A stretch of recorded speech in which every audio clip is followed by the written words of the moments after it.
A transcript records everything said in a meeting, including who spoke and when. It can be created from a Microsoft Teams call or an audio recording device.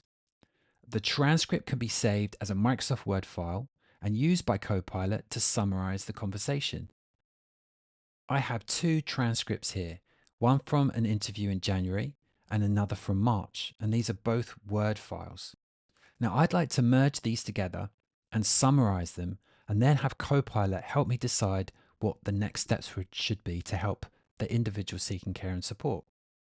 For this prompt, I'm going to use Copilot Chat. First, I'll add my goal and context.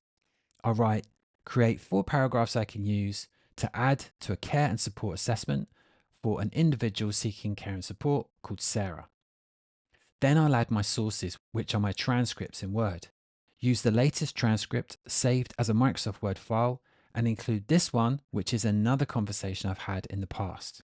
Now I have to point Copilot to my file, so I'll use the Add Content button here and go and search for them both and add them to the prompt.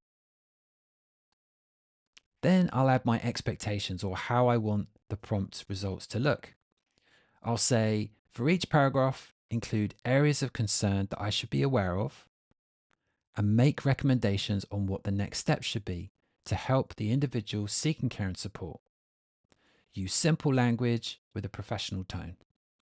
Now, when Copilot replies, it has the 4 paragraphs with a brief description of the problem and the recommendation for each area of concern. Transcripts can be long, so using Copilot to summarize the information is an efficient way to save time for the social care worker. It also allows them to concentrate on the individual seeking care and support without the need to take notes during the conversation.